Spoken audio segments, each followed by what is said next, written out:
Hello, everybody, and welcome to the NX Show here on twitch.tv/the NX Show and codenamenx.com. I'm one of your hosts, Corey Deering, and alongside me, as always, is that retro code, Eddie V. I am the Black You Want to Gaming Podcast. Hello, everybody. Oh, okay then. Thanks for filling in for me last week, Ed. Oh, thank you for allowing me to. He's thanking me like I didn't expect him to do it when I was gone. Anyways, also joining us is the wise Wisconsinite, Jesse Douglas. Season 3, Stranger Things in the bag. How's it going, everyone? Okay. All right. Also, the streamer's champion, Ray Apollo. I mean, not to be outdone, I'm Black Superman. Wow. Hobbs and Shaw, see you in the theater soon. Sorry, not that, by the way. Man, is everybody seeing Hobbs and Shaw? No. Everybody likes a little Fast and Furious in their life. What is it, though? I need to see it. When is it coming out? Soon. Very soon. You know what? No, pretty soon, The Rock's just going to post the whole movie in 90-second increments on his Instagram anyway. So. Oh. And we Pretty would watch much. it too, and I would watch it. I know. Every day, just 90 seconds of the movie. Here it is. Here it is. Oh, God. And I would definitely be like, man, that movie was great. 3 years later. Oh, Right. 3 years. I mean, that'd probably be when I got to actually watching it anyway, so. Dang. Fair enough, actually. We still haven't seen Waterworld here. LOL. Lol. It's fair. To be fair, I haven't seen a lot of movies, so. It's okay. I'm with you. Team watch like 2 movies every 10 years. That's us. Yes. Yeah. Wow. Yeah. That's a shame. You're ashamed. You're wow. Shame. Reverse. No, you. I watch a lot of movies, or I try to. Ed has Animated and Ed has a lot of free time and never sleeps, so. Sleep is important to me as a human being. plus I'm single and don't have no kids, so that says a lot. I mean, that I also usually adds watch a whole documentaries. Yeah. The amount of time Ed spends not having free time is probably the amount of free time that I have, so. I heard Jesse say he watches a lot of documentaries. That's why you're the Yeah. one Wisconsinite. I understand now. I get it. Makes sense. Yep. I haven't seen any good ones lately. It's been a while. So some Spoilers, there's no good documentaries. Although last night we watched There's a lot Chef, of good ones. the John Favreau's Favreau. I don't know how to say his last name. Favreau? Yeah, there you go. You did it. Hooray! We watched Chef last night. Actually spoke to my soul. Fantastic. Yeah. Well, I have to check it out. Yeah, it's good. It is a solid movie. And if you love food, it's got some real good food. It's got some real good food in that movie. I love food. Nice. I ate a lot of good food on Thursday, by the way. Oh yeah, what'd you have on Thursday? Let's see. We had some barbecue chicken sandwiches. We had some stromboli. We had some. Hold up, back up the truck in reverse. What's a stromboli? What's a stromboli? It's like a. Imagine like a big, huge piece of like garlic bread, right? Yes, perfect already. You cut. You fill the middle of this garlic bread with cheese, pepperoni, salami, and herbs and spices, and then you dip it in your choice of ranch or marinara sauce, and it's like a pizza. Oh, that sounds It's great, like a rolled up actually. pizza. Yeah, let me get one of those. I like that. Hey, wife, can we have stromboli? Well, neither did I. Okay. Yep. Ray's having stromboli tonight. Mm-hmm. Yep. So it was really good, by the way. I had like 3 pieces of it. Awesome. That sounds good. Nice. Those Awesome. sound good. I could have eaten the whole thing, but I didn't. I had to save some. for the All rest in of the party. moderation. All in moderation. No, the only reason why I didn't have more is because I was trying to save some for other people.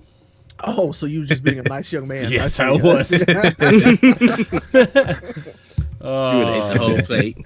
Welcome to NX Foodcast. Love the show. Yeah. Love the show. Let's do it. Let's just do a pie cast. NX pie cast. No. No. Okay. Nope. Anyways, let's get into this housekeeping. We're gonna talk about video games now. Welcome to the NX Show, your source of video games, news, analysis, and other shenanigans. You can catch us live on twitch.tv/the NX Show or codenamnx.com/live every Saturday, sometime around 1 p.m.-ish Eastern Time, 10 a.m. Pacific, somewhere in there. Pre-show followed by a podcast. If you can't join us live, no big deal. You can head over to codenamnx.com, Spotify, iHeartRadio, YouTube, or your podcast service of choice on Tuesday mornings for a fully edited show to consume. You can follow us on Twitter and Instagram at The NX Show, and like the NX Project's Facebook page. You can also join our Facebook group, which is now not secret. It is now just closed. So Yes. Woo! all you have to do is ask to be invited and answer those weird questions that they make you answer, and you can stroll right on in and start talking games. So if you have any questions, you can tweet at us, look for our question thread in the Facebook community, or email us at contact@codenamnx.com. We will be taking live questions on the Twitch chat as well, so if you join us live, you can type a question in there, and we will try to read it during the show. Also, remember, you can find all of our content on codenamnx.com, including our videos, old content, reviews, blogs, live streams, and more, once we finally get rolling on all that stuff. So we got a little bit of a different show this week. Last week, obviously I wasn't on, so Ed, thanks for hosting the show, and you guys holding it down while I was gone. But we had some really interesting feedback the last couple weeks from our old shows community, and I figure we would have that a little discussion on like why the NX Show is existing and why you should stick around, because this is something that we want to build and make something really cool for you guys to listen to in the future. We're going to talk about what we've been playing, and then we have a large backlog of questions that we're going to try to get to, so we're going to get to those. And then we have a giveaway winner for Super Mario Maker 2, so we will get to that as well. Yes. Actually, we're going to start with the giveaway winner just to get it out of the way. We want to thank everybody who entered. We had 76 entries to this contest. So, Ray, you have a weird face on your face. Yeah, I was disturbed by something I saw on the internet, of course. Oh, wow. Surprise, the internet disturbed somebody. It caught me off guard. It really caught me off guard. I was not ready. I was not prepared. Sorry. Surprise, everybody. The internet made somebody uncomfortable. Oh, God. Why? Because it's the internet. Oh, jeez. You aren't watching Two Girls, One Cup, were you? Oh, good Lord. No, I've never seen that. Never will.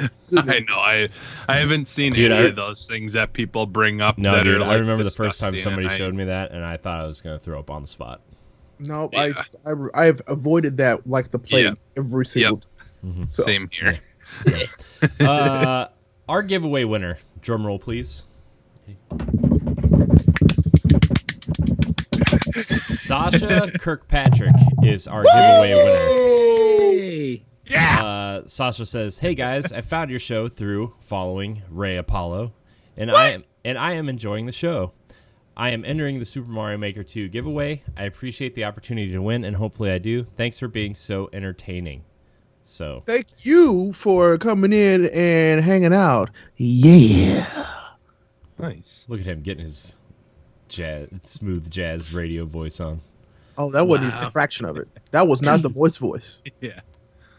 Ray Apollo was just his After warm-up. Dark on twitch.tv/Ray Apollo. Oh, no. You'll get a Once 10 black p.m. screen rolls around. because you'll be asleep. Once 10 p.m. rolls around. Then he goes to bed. Yeah. All right. Well, okay. But congratulations, Sasha. You are the winner. You will be contacted shortly after this goes live on Tuesday with your code. Actually, you'll probably get it sometime today, Saturday. So, Yeah, make some levels for me to rage at. That'd be great. yeah. So, Yeah. so now that that's out of the way, I kind of want to have this discussion on the NX show. You know, it's not going to be too serious, clearly, because I don't really want us to take this show like super seriously.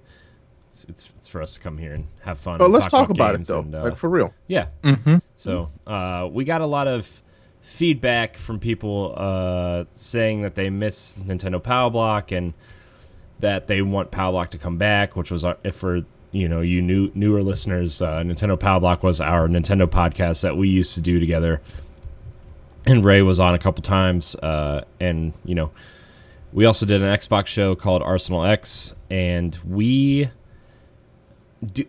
pretty much due to a combination of things, including scheduling and time and all kinds of other factors that went into this decision, we decided to make a new show that kind of combined our love for all video games, and if we wanted to talk about other things as well, if people were watching Stranger Things season 3, we could talk about that, which I'm not. I hadn't even watched season 2 yet. But please don't be upset with me. I've never seen a single episode of that show. I'm with you, right? Okay. How dare you? Listen, I didn't make the time. All right. It's not gonna be for everyone, just like anything. So we decided to, bring Ray in because we liked the chemistry Ray had with us, and we decided to make a new show and kind of merge those two ideas together. And we talked about it at length on the last couple episodes of Nintendo Power Block and why we were doing this, and on the last episode of Arsenal X, those are up on our website. You can check those out. But basically, our decision was this to make the NX show, and this is where we're at. And I understand some people are upset. They wanted a Nintendo podcast to listen to, and I can guarantee you, between the four of us, Nintendo will be probably talked about more than any other console on this show. The most. Yeah. I have a Nintendo bias, and I'm not afraid to say it. I mean, I think we kind of all do. But, we also want to talk about Gears 5 when it comes out. We also want to talk about Halo Infinite when it comes out. We also want to talk about Death Stranding if some of us are playing that when it comes out, right? We want to talk about these other games that aren't necessarily coming to Nintendo, really. So that was our decision, and some people said some things that were, I don't know if hurtful is the right word, but kind of disappointing and kind of brought some things to light. I gave Ed some of the comments, and I know you guys talked a little bit about it last week before you recorded, but I mean, I love having Ray on the show. He's staying. Nobody really said get rid of Ray. I think a lot of people would rather get rid of me than Ray, but that's not true. That's not true at all. But this is our vision. This is what we want to do, and to talk about the things we love in one cohesive setting is kind of our goal here. And I'm sorry that you guys missed Nintendo Power Block. I really am. Ed and I have had an extensive discussion by ourselves about this because we started Power Block 3.5 years ago, right? Yeah. And that show was our baby, and we loved it. But as we grow as podcasters and content creators and streamers and stuff, we want to be able to talk about all things. And, we're going to talk a lot about Nintendo, obviously, still. And maybe someday if we become the internet's biggest sensation, we'll bring Nintendo Power Block back at some point as its own separate, smaller thing. But, we're focused on making the NX show the best podcast it can possibly be. And, we're gonna need your guys' enthusiasm for Nintendo Power Block to carry into this new thing, because we love our community. We have a great community. We always have questions. We always have a lot of Twitter interaction. We always have a lot of friendly faces. I've met some fans, right? Deshaun is a big fan of ours, right? I've met him, right? And he's a cool dude, and I enjoy seeing people interacting with our show and us in general, and we're gonna need that. And Jesse's gone. Bye, Jesse. Ray, it's your fault. You kicked him out. I didn't do it. It's the camera. So I mean, what do you got? Do you guys have anything to say about this? I kind of feel like I'm just kind of rambling a little bit, but Well, I think Power Block, like I said, Power Block will always be our baby, kind of our starting. Just like for me and Corey, like how we really met, how we talked about our love not only for video games, but specifically for Nintendo, and we wanted to share that love with everybody. And I feel like with the NX show, that spirit is never going anywhere. That spirit is kind of going to be shared across multiple platforms because we are a group of people who just love video games in general, and we have some highs and lows, some opinions that we want to share with everybody. Nintendo's always going to be in pretty much every conversation because there's something that we can relate to that deals with not so much with Nintendo, but something that Nintendo has done in the past that might feel similar. We talked about it on Arsenal X sometimes. We talked it on guest podcasts and stuff. So the spirit of Pop Block is never going anywhere. Not talking about Nintendo or focusing mainly on Nintendo, that's not going anywhere. Microsoft and Sony and PC are doing almost the same thing as Nintendo, which is bringing a lot of good stuff that we want to talk about and we want to express, whether it's good or bad. And if we just stick to one specific show, we don't have that freedom to talk about that. Some of the good stuff that happens with Sony, we're not able to talk about because we're stuck to Nintendo Power Block or Arsenal X. We could have expressed our love for Horizon Zero Dawn, even though Jesse might have not played it. I don't know if you played it, Ray, or anything. Yeah. I'm like, we could be talking about other stuff like that. We could be talking about themes and social issues that sometimes games bring instead of just focusing on a Nintendo platform. So I think with the NX show, like Ray said, he told us, like, you got to give stuff time. You got to let us grow. We're just beginning this. Like, this is something new for all of us, and we all come with a different viewpoint. But I feel like people just realize that, the spirit of Pop Block is not going anywhere.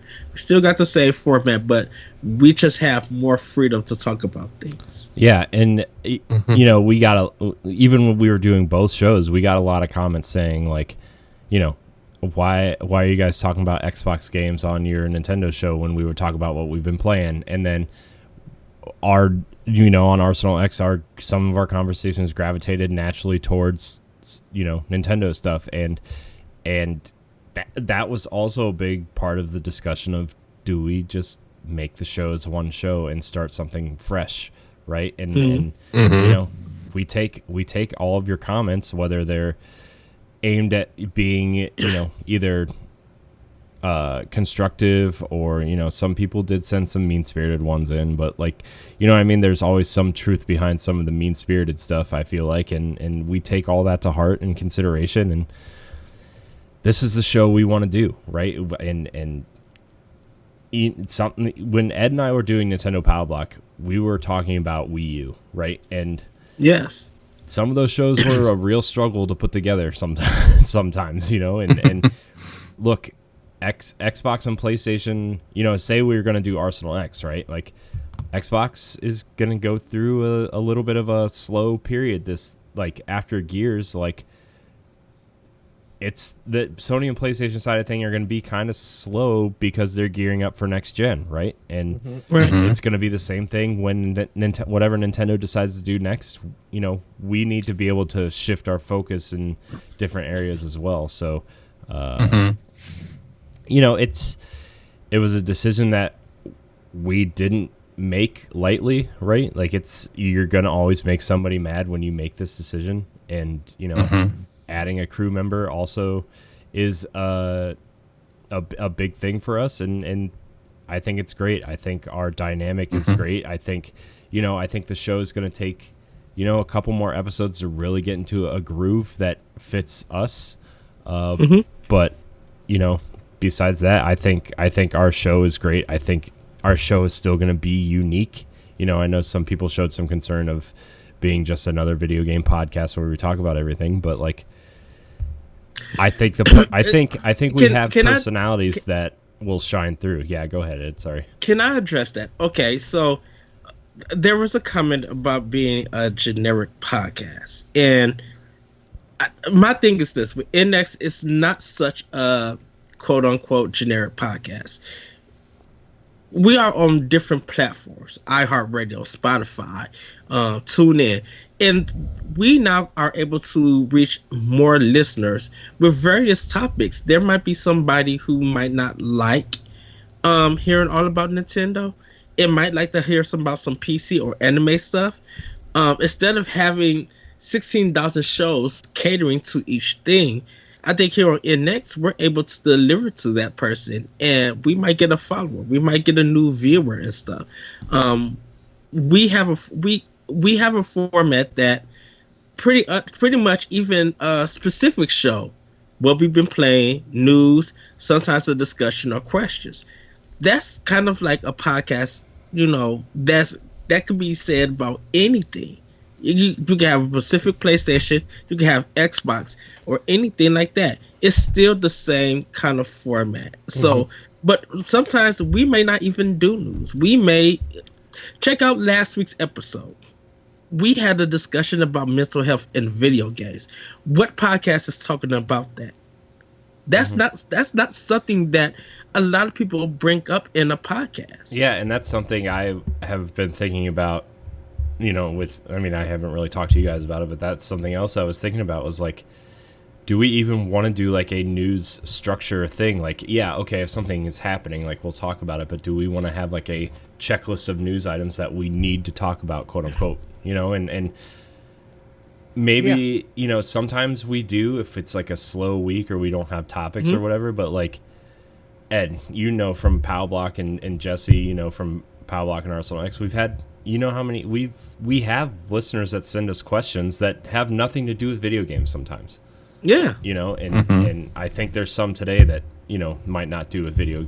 I think there's like one or two that don't really even have anything to do with video games. And it's like, we can do that, I know I've been like real quiet about it for a minute. It's just, I told you guys this, when we were talking, privately, that, I think it's amazing that there are fans that are so passionate that they are kind of reaching out with their concerns about what they might lose with change, because that's really what anybody's ever really worried about with change, is that they're going to lose something that they care about.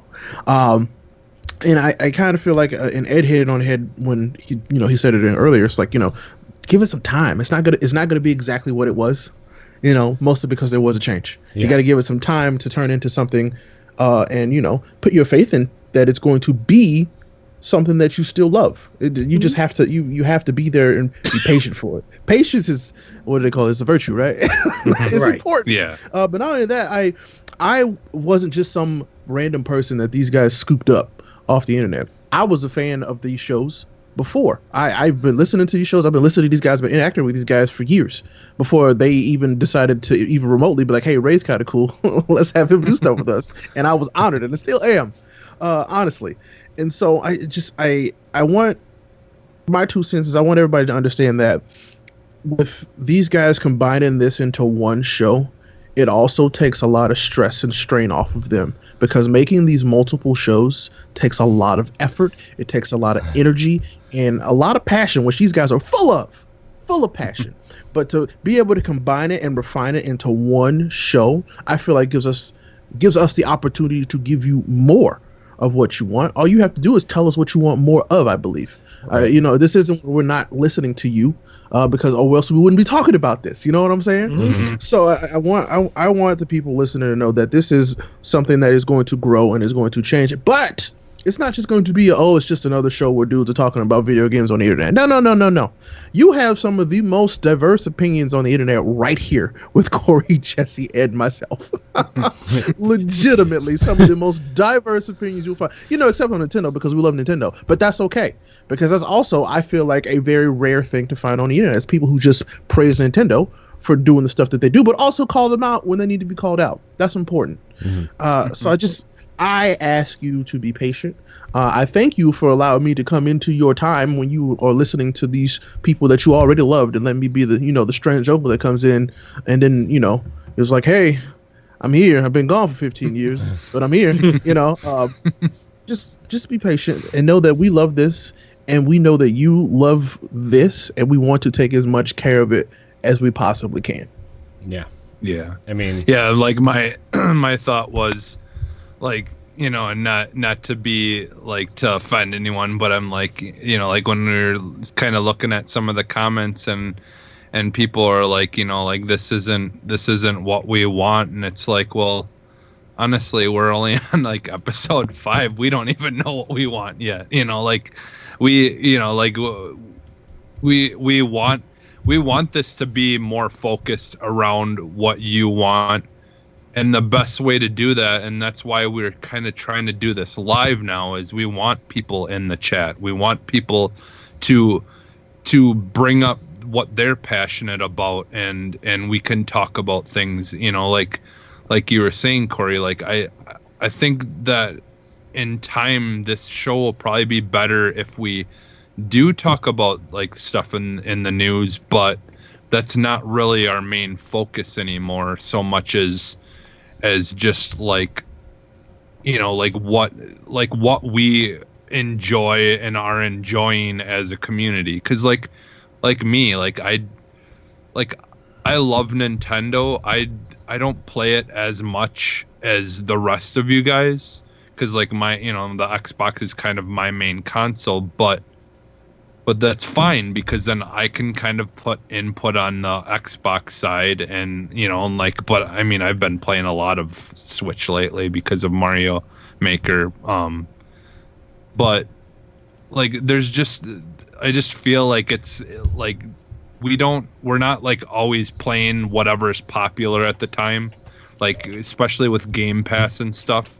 There's a lot of games that have been out for years that I haven't played, but because they're in Game Pass, I'm able to give them a shot and see if it's something I like. So like, you know, we're gonna always have like stuff that we'll talk about that will be like probably not being talked by anyone like right now, because it's, you know, a lot of people will only stick to what's popular at the moment, and we still will, you know, at times, but, you know, there's also a lot of other things that we'll be talking about that you probably won't be hearing anyone talking about anymore, because it's just kind of come and gone. And hopefully maybe we interest you in something that you've never played either, that's been out for a while. And you know, like we just want to talk about what we enjoy doing, and whether it's games, TV shows, you know, like, and whatever you're into, you know, like I said, like the main thing with this, like, is like, we want people to give us different, unique questions, you know, to talk, and things to talk about on the show, instead of just the same thing over and over and over again. And I feel like when we focus on only one console, that's a lot of the times what we've ended up having the issue with, is it seems like the questions have been the same like all the time, and it just never, you know, like we felt like we were answering the same thing over and over and over again. And so like, and I mean, I understand we'll still probably have that, because we'll have new listeners who haven't maybe listened to old shows, so they don't know that we've answered those things before, and that's fine. But like, we just want to have more conversation in general with, and, you know, and talk more about things that the listeners would like us to talk about. And so, you know, and if that's what you want, and you feel like we're not talking about something that maybe you're interested in, well, then join us live, or, you know, send us an email, or you know, message us. There's, you know, plenty of places to do that, and you can definitely give us stuff, and we'll be more than happy to talk about those things. So you know, like, that's really what our main focus with this was about, is like, we wanted to be able to talk about more things that our listeners are, you know, are interested in. So instead of just sticking to one thing. So yeah, I mean, and you want this show to grow, right? You know, I mean, this is the way we're going to grow, is by being able to have more conversations about all of gaming, not just little tiny pieces. You know, and that's important. Yeah, a lot of stuff is changing in the culture of gaming, and there's just stuff that we need to sometimes discuss, and it's not all Nintendo. You know. Yeah. So I mean that like we wanted to have this discussion on the show too, to like, you know, we don't want to be one of those shows that's like hiding what we're doing behind the scenes or anything. Like we want to have this discussion with you guys too. Like this was our decision. It wasn't made lightly, but we have a lot of interests outside of just Nintendo also. Like I know me and Ray specifically are big Destiny players, right? Mm-hmm. Can't talk about that on a Nintendo podcast, right? I mean, and you know, not that I'm going to sit here and talk about Destiny every night, but like right now. I might though. Yeah, I know. I might too. But like I'm playing a lot of Destiny right now, right? That's what I've been playing all week because I've been hunting down some I've been finishing some pursuits that I have lined up in my inventory because somebody didn't play for a while and they just kind of stack up. So It's okay. It's all right. plus I started that Titan life, so Unfortunate. oh, best. Titan's the best. Wow, But- Shay. You know, when Gears 5 comes out, I'm sure We're gonna be on Gears 5. Yeah. Exactly. and you know, when Call of Duty comes out, I'm sure We're gonna be on Call of Duty. it's On Luigi's Mansion. yeah. We're gonna be on Luigi's Mansion. Exactly. So All those. So that's how we came to this decision. You know, we have 4 really big personalities that are into different things, and we want to showcase those personalities where they shine best, right? And you know, that's ultimately the decision we came to, and we want the NX show to grow and be successful and be what you guys expect. You know, with the heart of the show is not going away, right? We all have the passion and heart to podcast and create content on the internet. We just need to shuffle some things around and make this show, you know, have a cohesive, what do you call it? End game, I guess. Kind of like a nice Roadmap. yeah. I say Thank you. flow. I always say flow. Yeah, all those words. So that's, you know, we wanted to talk to you guys about that freely on the show, and so with zero transition whatsoever, we're gonna talk about what we've been playing because that's a good time. So Video Ray. games. That's what we do, right? Right. Sure, some of us do. Ray, we're gonna start with you. Oh, great. What exciting things are you playing? What exciting things am I playing right now? Well, I've been kind of in this weird rut. I guess I can't really call it a rut. It's more like this is transition time for video games because there's a bunch of games that I really want to play, Like that are Marvel just on Ultimate the horizon. Alliance and Fire Emblem. Exactly. I really want to play those games, and unfortunately, the stopgap for me was Mario Maker 2. I mean, I was not a Mario Maker 1 person. I was not. I'll be completely honest about that. I'm terrible at Mario games. If you've been watching the streams, you know. But I've been playing a lot of Super Mario Maker 2. I don't build levels. I just play them. Every night before bed, I play a little bit of Pokemon Black, which I am actually really enjoying. It was one that I and I've talked about it before already. I skipped it, and I wanted to go back to it, and I like it. I do. I really do. Wife and I have been playing, was it Super Mario Deluxe for the Switch? We both enjoyed that, and I'm terrible at that. And she secretly, well, last night, I might have thrown a total shell at her. Might have. But it was all in love. I love you, sweetheart. And Lies. beyond that, I see this. she will. She looks. And I think my main game has been still Divinity Original Sin 2. That game is long, and I'm at this point now where I'm kind of lost, and I'm like, oof, I could either like take a break from it and then be iffy about coming back to it, and I hate to do that, but it's also like I can keep playing and like get through and get to the next part. To update Ray, I don't have to. I have the first one on Xbox. Still a great game. Still a great game. So I need to start playing that. yeah, you'll be playing it for a while because I've been playing this game for I think Have at you least met 100 Ed? hours. He'll beat it in a weekend. Oh, Pretty much. I'm telling you though, these games are like when I say these games are long, I mean it. This game is long. So good luck. But no, I've been enjoying it. It's been a good time for me. So that's about it. I'm sure there's some other stuff I'm forgetting about. That means it's not important though. So yeah. It's all important, Ray. Yes, sure. Yeah. My card games I play on my cell phone are very important. Yeah. Ugh. Yeah. Jesse, what are you playing? Because I know Ed's going to take the longest. I've been also playing a lot of Mario Maker 2. I did not play the first one as well.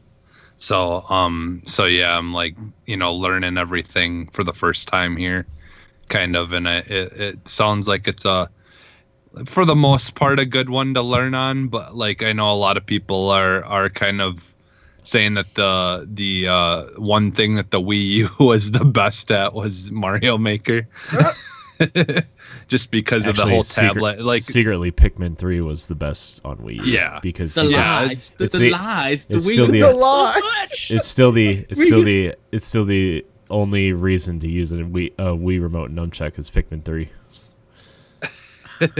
Because I haven't heard somebody say Wii nunchuck in a long time. Hey man, it's the only way you could run and throw your Pikmin at the same time. Very true. Which, if you don't want to be eaten by one of them big red things with the googly eyes and the skinny chicken legs. The big, mushroom dude, looking dudes. Yeah. I swear that game still looks so good. It does. It's the best looking fruit I've ever seen in a video game. The next one, Nintendo. Yeah, I know. Give me already. I want it now. You know what? Look, in February, give me a Pikmin trilogy collection. And then in April, give me a Metroid Prime Trilogy collection. And then next fall, you can just set me up for Pikmin 4 and Metroid Prime something. Federation Force 2. If they came out with a Pikmin trilogy, I'd go and I'd reserve my copy right away, instantly. The second I'd buy that special edition Switch. Yeah. Yeah. Just wait for the Animal Crossing one. Oh God. Oof, goodness, I'm not ready. Nerds. Okay. Get that Tom. But Nook, go ahead. The special edition Tom Nook doc. Tom Nook. Go ahead, Jesse. Let's get off this conversation. I can't. But I wanna go live on an island. I don't want to go camping. Fair enough. All right. I tried picking Life is Strange, the season 1 back up again. Yeah, how'd that go? I don't know. Like I'm just not feeling the story. Like, so it's just not really doing it for me. But like, because see, the only reason I went to it is because I wanted to play it. I know it doesn't really have. I don't think it has a whole lot to do with season 2 or Life is Strange 2. But I just wanted to go back and just kind of experience it. But yeah, I think I'm kind of done with it because it's not that it's a bad game or anything. I think it's a really well done game, but it's just the story isn't really doing it for me. And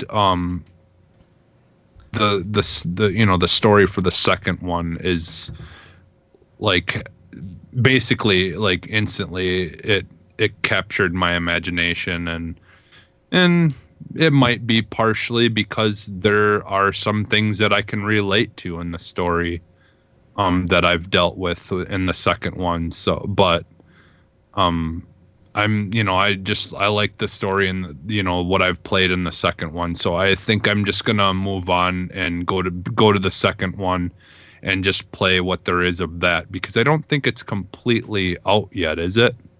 I don't think it's finished. No. The second season is not finished. The second season, no. They got one more episode. So yeah, I'll probably go and play what I have of that for now, and then as that comes out, I'll end up trying to finish that, because I'm really into the story in the second one. So because I like Ed and Corey kind of know like that I'm not really a big story person. Like when it comes to games, like there are certain games where I care about the story, like Final Fantasy VII. Like I liked that game because I liked the story. But as far as like Final Fantasy games go in general, I'm not really like a fan. Like I'm not like one of those people that's like, oh, I got to play all of them. I liked 10 and 10-2. I liked the story in that. So I didn't play that, but I watched someone play through that at the time. someone I was dating or whatever.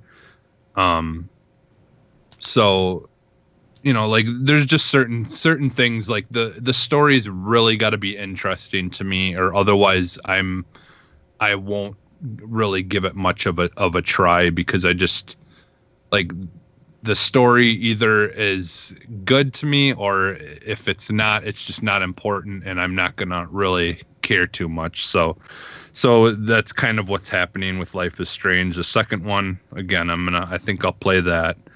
And then another game that's kind of, again, something to do with story, that I loved the first Red Dead game a lot. Me too, actually. I did. I wanted to play the second one, and there are some things about the second one that I'm not enjoying, but at the same time, there's also a lot of things that I am enjoying.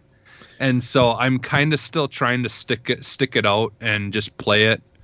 And I think once I'm done with the story, like once I finish the game, that's probably going to be it, though. There's no need for me to play online or any of that stuff, because none of that stuff interests me. Like it's the same with Grand Theft Auto 5. I know like there was a lot of fun things to do online on Grand Theft Auto 5, but I just don't care enough about that stuff. So and even me being someone who mostly does, multiplayer stuff, that stuff just didn't interest me. So I did, pick Red Dead 2 up and try to progress, get a little more progress in that game. And like I said, I'm enjoying it. There are things that I think they could have did better, but overall, I think the good outweighs the bad for me for right now. Anyways, I'm pretty early on in the story. So, and then I picked up Inside, since that was free with the Xbox. Go. And I am loving that game so much. Oh man. God, that game is so good. That was one of the games that I can remember. Like, I don't do this very often anymore. Where I stayed up way past my bedtime, mind you, to play that game. That does not happen very often, but that was one that I did when it came out. Goodness gracious.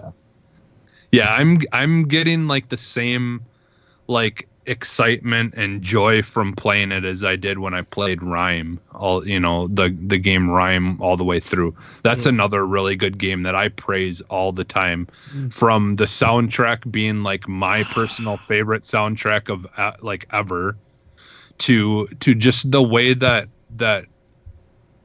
you do everything in that game without any kind of like, voice or anything. It's all that game would not be as good had the music not set the mood for every single moment in that game. And I've praised, I forget what his name is right now, on Twitter. I've praised the composer a couple of times on how good his music is. I follow him on Twitter.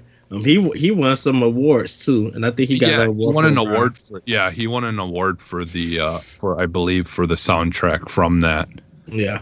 So like I'm loving Inside a lot. That was one of those games, like many, where I've been wanting to play it like ever since it came out, and I just kept on trying to, would buy like the newer stuff or whatever, and it just kind of kept on getting put to the side.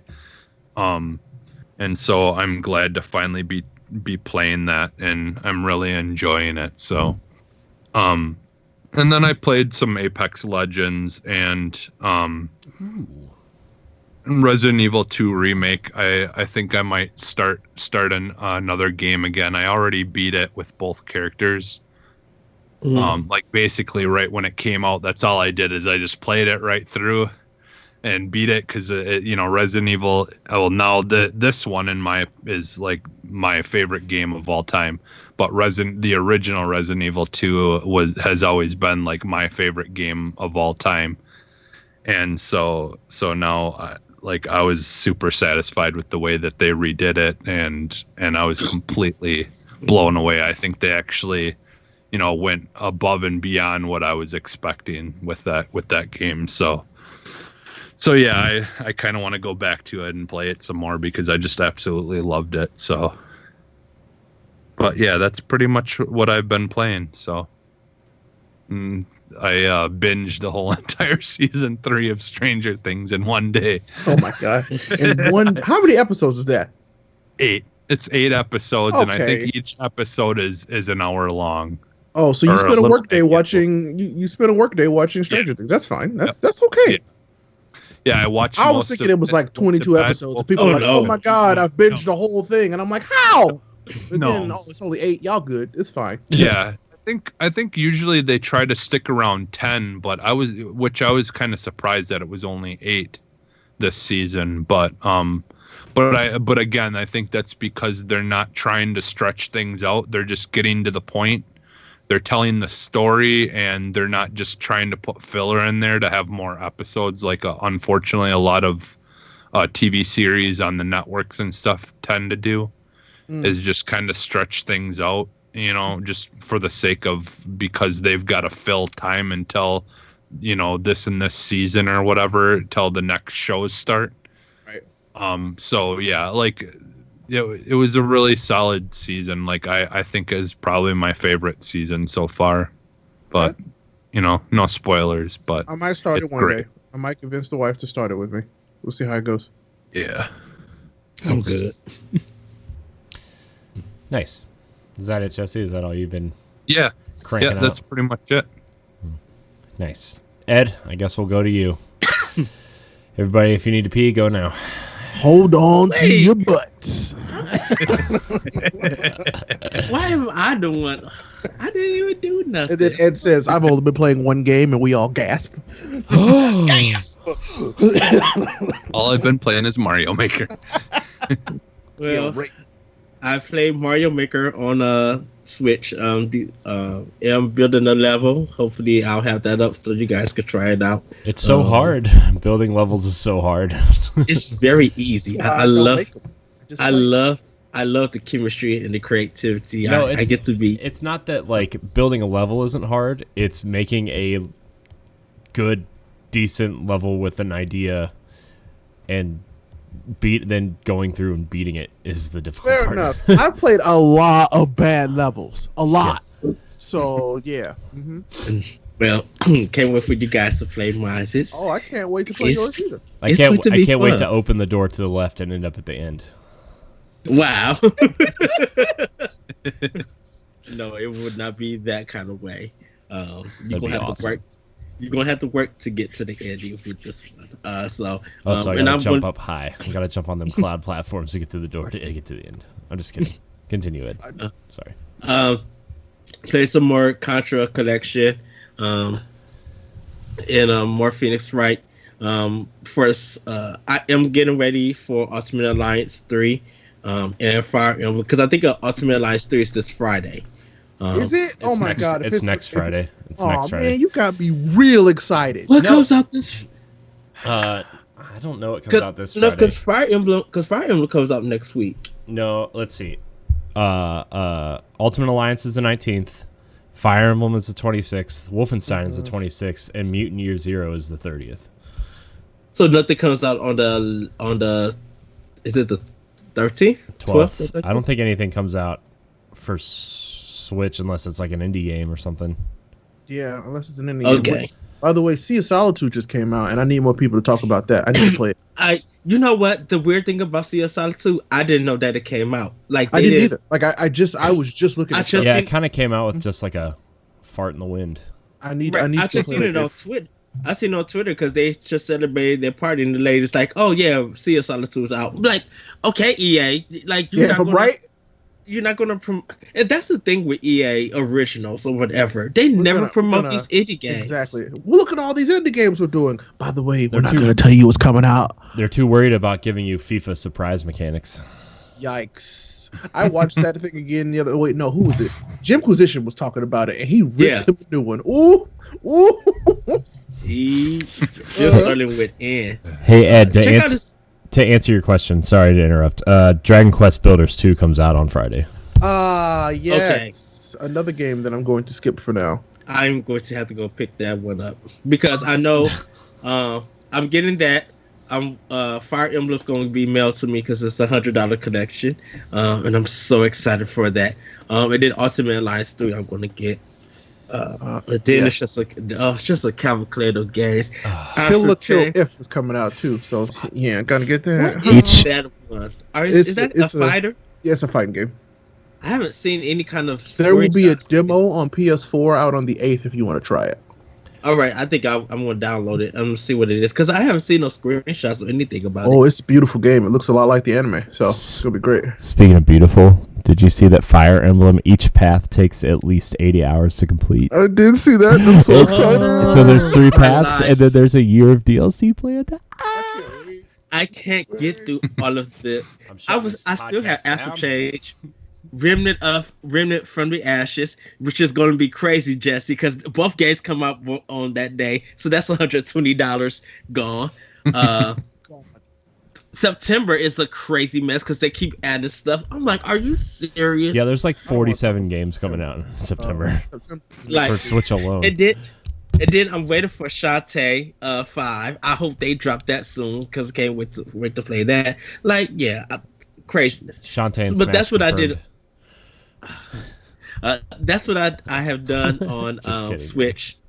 For PS4, I started playing Tomb Raider, the Definitive Edition. Really enjoying that, loving that game. I literally just installed all 3 of the Tomb Raider games on my Xbox One. I need to play the newest one yet. I still haven't. Shadow, yeah, I need to play that. Yeah, that's the one. Shadow was really good. To me, I think I like it because it was a shorter experience. To me, it was more calling back to the first game instead of Rise. Because like Rise had all these places where like, you had all these different environments and hub worlds and everything, and it's just like it was an awesome game. But like, I feel like Shadow really took it back to like isolation and have the single kind of island that you explore. Shadow was so good. It's good, yeah. Okay, good. That means I might start that soon. Yeah, because I might actually start that. Because I need to get back to Monster Hunter for Xbox because I'm going to try to do the Iceborne one and get back to it on my PS4. I need to find my copy. I need to download Monster Hunter on Xbox because I'm thinking like I want to start a whole new weapon, and I'm thinking if I do it, it might be better to do it on Xbox. So yeah, I'm thinking I might be there with you. Okay. Played the Mega Man collection on PS4 because I'm playing Mega Man 4, which I think is an unbalanced game. It's not bad, but it's just like, this is not fun. This is not interesting at all. You know what's funny, Ed? You said that to me, like you like in the chat, and you're like I'm playing Mega Man 4 and it's unbalanced, and I almost commented back. I'm like, that's funny because everything you just said is like the complete opposite of what they were going for. You actually just described Mega Man 2 and 3. They were LOL changing directors in the middle of it. Mega Man 4 was actually like planned. True. But 2 and 3, Mega Man 2 and 3 are probably like the highlights of the Mega Man series. I actually like 8. People don't like it. But I like 8. I thought 8 was really nice in its animation for that game, and 9 and 10 is good too. I need to work on 11 also. But that's what I played on PlayStation 4. And it's weird that you mentioned Inside, Jesse, and Rhyme, because I might end up having a discussion on games like that, like Rhyme, Inside, The Last Guardian. Just like there's something about silent type games that are more intriguing and more just for people who are not into like storytelling, visual storytelling. It might be their kind of game, and it's good because I have Inside on PS4 and I just downloaded it on Xbox One, but I haven't. I got to get past still like the beginning of it. I'm like, I'm still like in the beginning because I tried it out and then I started playing other stuff. So I would have to do that. Downloaded Detroit Become Human because it's the deluxe version. So you get Heavy Rain too. Oh, that's right. That's out Yeah. on PlayStation. I need to download that. Yeah, but which is weird because I have Detroit Become Human on physical, and I downloaded and I got Heavy Rain because that was also a PlayStation Plus free game. So getting this deluxe game, if anyone don't have it, they get like the soundtrack, some extra stuff, and then you get Heavy Rain, which is another game that I want to play, that I want to get through. I beat Heavy Rain before, but I want to see how it looks on PS4. Rain, it just went live, I think, a couple of days ago. So yeah, you can go pick it up. I mean, I'm gonna drop a real quick piece of honesty. I have been using my PlayStation 4 significantly less lately. Significantly less. I think the last time I played my PlayStation was I got Assassin's Creed Odyssey for it, and then I think. Actually, I bought the Borderlands Game of the Year edition on PlayStation to play it with some people, and then they ended up not playing it. So don't you love when that happens? Yeah, I have it on PlayStation 4. That's why we did Pirate Play on it. I know, and that was the last time I had my PlayStation 4 on. It was when we did that Spider-Man and Borderlands Pod and Play Ed. That was literally the last time my PlayStation was on. I mean, my PlayStation's not even hooked up right now. It's just kind of sitting there because. I mean, yeah, mine is hooked up, but it's just I don't know. All the games that I'm like mainly playing right now are on Xbox or they're on Game Pass. Yeah. Mm-hmm. Yeah. So, but like Neo, I still need to jump in and play. Like I'm trying to go through a lot. Like for my PlayStation, I've been trying to go through stuff alphabetically that I own. So I'm trying to work through all of that, and I will be jumping back into Ni no Kuni and Neo and Bloodborne and stuff like that. I will be jumping into that because I want to finish Call of Duty 3 Black Ops. So because I think I'm gonna pick up Modern Warfare, so I can play this campaign. I'm gonna see how the campaign is. Yeah, that's funny that you mentioned that because I've played some of the campaign for the Modern Warfare games, but I never did really finish them. I think I may have finished Modern Warfare 2's. 2's I finished, but I've never played like Modern Warfare 1. I never played, and 3, the Modern Warfare 3 one, I never played. I haven't played like almost any of the campaigns for any of them. Well, I've always been a multiplayer. Really? Person, but I want to go back, and I do want to play the campaigns now. Yeah, I mean they're good. I feel like the early ones were worth it. They were good. Yeah, like I told you, Jesse. Like I did Advanced Warfare, and Advanced Warfare story campaign was really good. I feel like that's better than what Modern Warfare 2 campaign was. Like I had so much fun playing that game.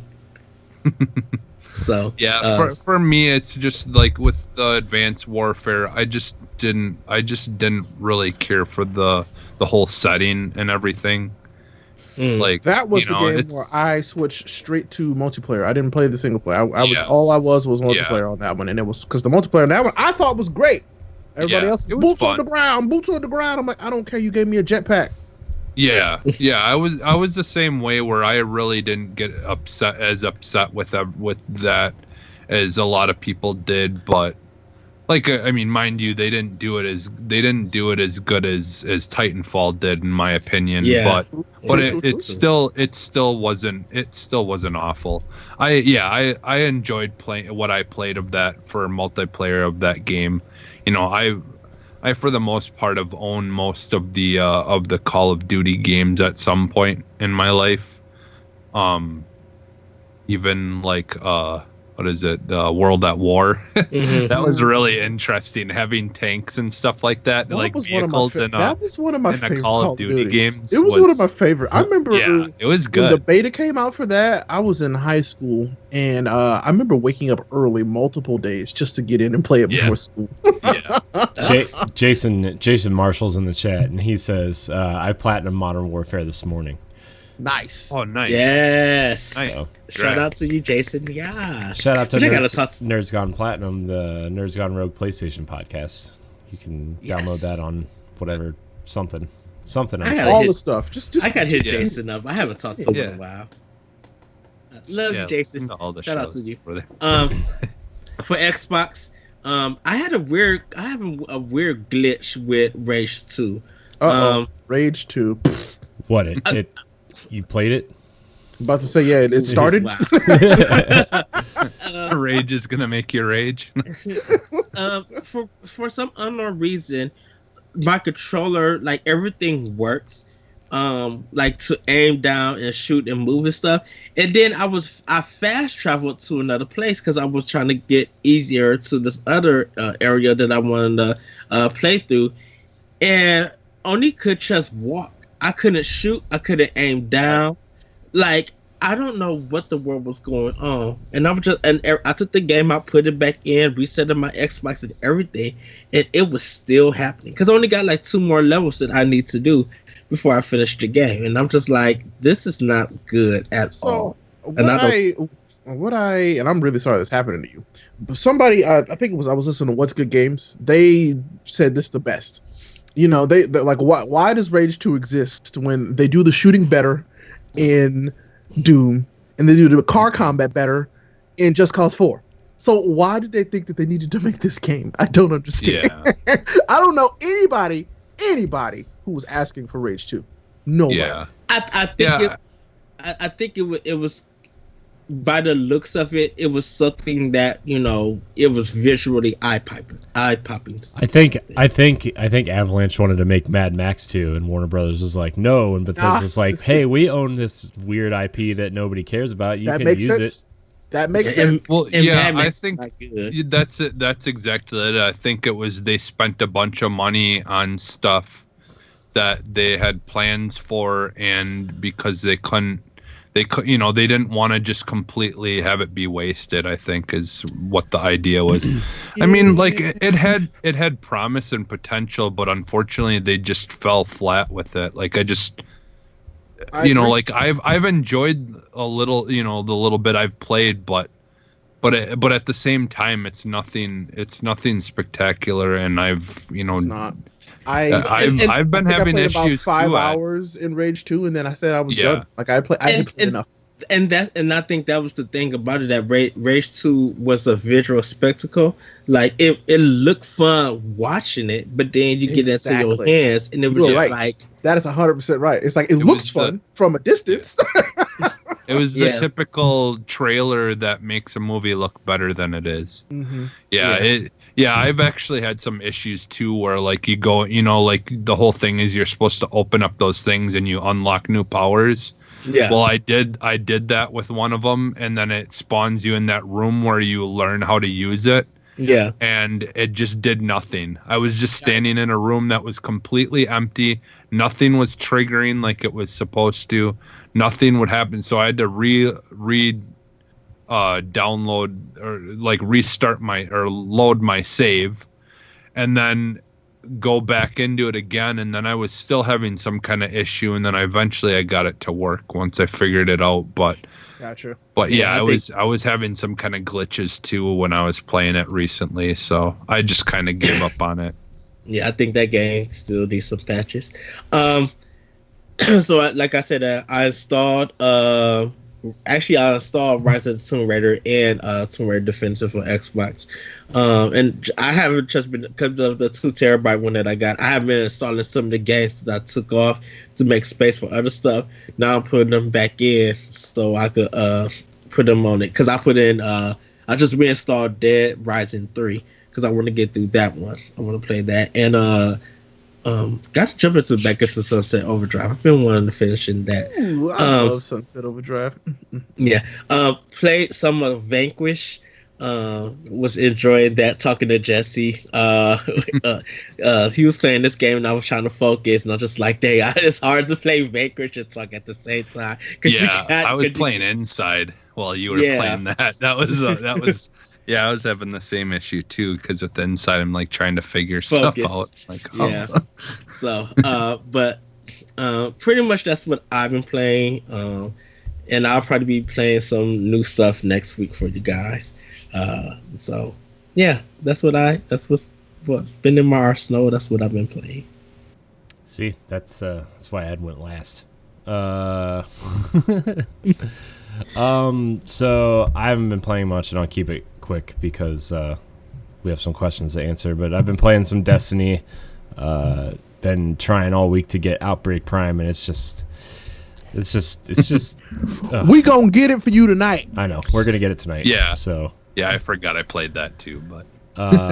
So we're gonna try to do that tonight. And then I've been trying to finish up some other pursuits. I finally finished a round of the Menagerie last night as well. Oh, some menage. I Yeah. shouldn't call it that. Now I feel dirty. Whoops. It's always dirty. Nope. I'm never saying that again. Nope. I'll say it for you. Don't care. No, please don't. I said I'll say it for you. So I've been doing some quests for that, and I did something else last night too, but I forget. Oh well. I've been playing some Mario Maker 2. I'm trying to play through the story mode of that game, and Mario Maker? yeah. Oh yeah, I got through the first like 3 parts, and I'm like, this is pointless. I'm not doing any more of this. Yeah, that's kind of where I'm at this point, where I'm just like, I'm liking it. I'm getting I don't- into it. I don't know. I'm just I know that, and this is no offense to anybody who loves Mario Maker. I'm just not a huge fan of Mario Maker. This is a really cool idea. I love that this is something that people can do. But it's like, as a game for me, I'm good. So I've been trying to make my level on that, and it's just not going well because I find things and I'm just like, I don't like this now that I've done it, and I go back and I delete it, and then I'm just like, I don't know, man. I don't know. I mean, yeah. So Good content though. LOL. yeah, I mean it's great. It's a great game. Like I can't wait to play other people's levels. I don't know. I'm struggling with the building aspect of it. So I too am a player and not a builder. Well, and like I said, I'm learning everything because I never did play the first one, and like, you know, I tried to make some levels that are like challenging, but I'm finding it more fun to just make levels that are just, you know, like more on the unique side and just fun. Like that, like my one Grand Theft Auto like one or whatever it's called, Stuntman Run, where it's just basically you steal the car away from the turtle or whatever that's driving it. Yeah, and then you just drive it, basically just fast paced. You just speed right through it, and things are falling and blowing up, and you know, all this stuff's going around, and you just, like, if you hit it just right, your car will hit the top of the pole and you'll get a 1-up and slide down it. So, like, you know, it just all happens really quickly, but it's like fun because there's all these like visual, like, you know, like a scene in a movie almost, just like where you're kind of speeding to the end and things are falling around you. I need to play that. Blowing up, and yeah. I need to play So it. it's not hard. It's just fun. You know, it's just, That's what I enjoy. I like having fun. Yeah. That's me. yeah, fun. Everybody would just be mad at me. when my level comes out. Everybody's already. I mad at want you, to Ed. torture you. But I think everybody's trust me, gonna have a Ed, fair challenge. I've played some that were just ridiculous. Like it was same. just Same. So I've been playing a little bit of that. I also charged my 3DS for some reason, and I've been playing my 3DS every night, so it's all good. I played a little bit of Luigi's Mansion Dark Moon. Oh, I'm that's what you going booted back- it up for, though. Okay. No, I'm going back to like games I'm excited for. I want to play a little bit of the games that I'm excited for. The sequels coming out, so I want to go back and like play some of these older games, and then I've started a fresh save on Fire Emblem Birthright, and Oh. I'm like, do I really want to keep playing this with apparently 200 and something hours of 3 houses in front of me? Yeah, exactly. So I'm like, at that one, I'd be like, nope, I'm just gonna wait. Yeah, Nope. so I did play a little bit of each of those. What else did I play? I played what else was I playing? I played some Mario and Luigi Dream Team. Oh yeah, my 3DS the first XL that I bought came with that game. Yeah. Yeah. Oh, nice. And Yeah. that game's all right. Those games are all right, you know? So they're actually some of my favorite games. Mm-hmm. I love the Mario and Luigi games. Superstar Saga is, I still think, one of my favorite, like one of my most favorite games ever. Yeah. I loved it. Yeah. So that's what I've been playing. I'm just gonna keep it short so we can get to these questions because we've got quite the backlog of questions, if you will. We might not get to a lot of them. Let's get them. We might not get to all of them today, but if not, we'll just save them for next week. So, our first question comes from Deshaun Malone. He asks, how do you see the next generation of Nintendo? Do you think they'll stay with a Switch-like device, or do you think they will split them again? Also, what do you think of a Switch Pro? Nintendo's path moving forward is the most interesting to me personally. I think Nintendo, like when they one story that just came out that they're going to try to always innovate with new controllers, and because they're going to try to innovate with new controllers, I think they're going to try to innovate with their systems, and the games that they'll be able to make with it. Yeah, but I mean, innovating. Sorry to cut you off, Ed, but innovating a controller doesn't necessarily mean a new system, right? I mean, look at the Xbox Adaptive Controller. Or look at the Wii Remote versus the classic controller. Like, you know what I mean? Yeah, mm-hmm. but it's just like we know that if Nintendo is bringing out a new controller for a system, we know a new system is going to follow. I just think that some of their stuff is designed around their controllers to fit the games that they want to do on it, and then everything else follows suit. Because if we have we always have a discussion about what's the best controller and everything. And most of the time, a lot of controllers that are on that list belongs to Nintendo, which belongs to a particular system that came out to it. Not saying that it's Microsoft, Sony. Oh, you're talking about the N64 controller? I mean, that's on. I mean, for some people, they feel like the N64 controller was because of the analog stick, the rumble pack. But then we also could mention like the Wavebird, the GameCube, and stuff like that. So I think they are going to still try to innovate and bring out new systems that Microsoft and Sony, I believe, don't know how to do. You can build upon power, which is fine, but it doesn't change the fact that you're innovating or making something that's going to make Nintendo be like, you know what, they do got a nice controller, so let's steal their idea and make it ours. I don't think Nintendo's going to do anything like that. So I think in the future they're going to have some more innovative, futuristic systems that we're going to look forward to and going to be playing their games on there. As for the Switch Pro, if it happens or not, I really don't know. I think a lot of people will be happy about it. I think a lot of people will keep their original Switch and still buy the Switch Pro. You know, because why not have a backup system? Mm-hmm.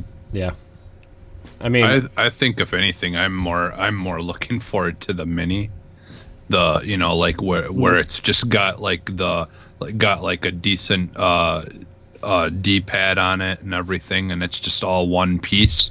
I'd rather kind of have that be my on the go Switch that's got like a longer battery and all that kind of stuff. I'm very much with you on that, Jesse. Very much with you on that. Yeah, keep going. Sorry. And then, well, for me, with like as far as the future goes, I think Ed, that they, like you were kind of talking about them innovating. I think as far as the controllers go, like I don't really see a whole lot of room for innovation. I think if anything, they're gonna be more about features, like innovating in that way. I don't know. Like it's hard to say, but I could see them.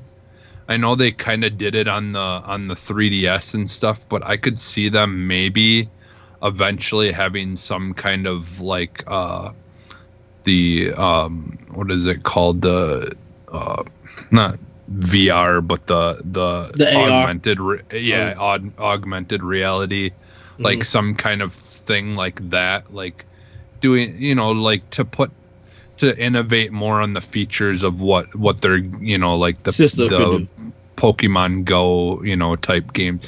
Like I could see them maybe trying to bring some of those kind of things into into other games. Like, because I feel like that's still pretty early on in its lifespan as far, like we've got like the Minecraft game that's coming out, and I know like the Harry Potter game has come out, and there's mixed feelings on that game.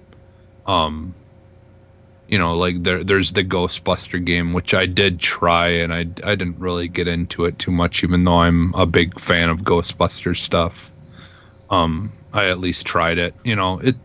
It's fun, but it wasn't. I in general don't really play too many games on my phone, so like my phone's usually just used to listen to podcasts, to be honest. And here I am with a whole second phone just dedicated to video games. I downloaded that app on the computer where you can just basically play phone games on the computer. Oh, I forget what it's called. I didn't know that was a thing. I should have guessed so. It's basically an Android program. It just runs, like, you can download and play Android games right on your PC or whatever. Okay. I downloaded that a while ago, and I do stuff on there sometimes, but yeah, but I do think they are gonna stick to kind of the Switch style. I don't think they're gonna go back to console, really. Where it's just console anyway. Mm-hmm. Yeah. I'm gonna read this quote from Nintendo President Shuntaro Furukawa at a shareholder Q&A. He says, "We want the Nintendo Switch business to continue as long as possible. And to this end, we will not only release a continuous stream of exciting titles, but also work to enhance our digital content and network services like Nintendo Switch Online. By continuing to challenge the boundaries of what can be done with Nintendo Switch in different ways than the Wii, we hope to maintain sales over a long life cycle." So, that leads me into kind of some like the part where Deshaun's talking about the Switch Pro. I think that we're definitely getting a more powerful Switch, 100%. I don't think it'll be like this super powerful Switch that some people think, that goes along with the name of Pro. Right. No, but it will definitely be more powerful because we've seen it already. The Switch was taxed with Breath of the Wild. That was one of the launch games that we could see, like, basically it had been tapped out with its hardware. So, and reading the interviews with Breath of the Wild for the Switch was just like that one just happened to get dropped on them. They had to, I think, 6 months to get that, 9 to 6 months to get that ready for Switch. So that's kind of like that separate didn't build something up for the ground. And if you play it now with all the stability patches, like, it kind of evened out, but still, yeah, it's like Breath of the Wild. Like, I think the real challenge, like, Doom and Wolfenstein were challenges too. Like, I mean, they run great now on Switch because of the stability patches that they've released over time. But I mean, The Witcher is supposedly coming out in September.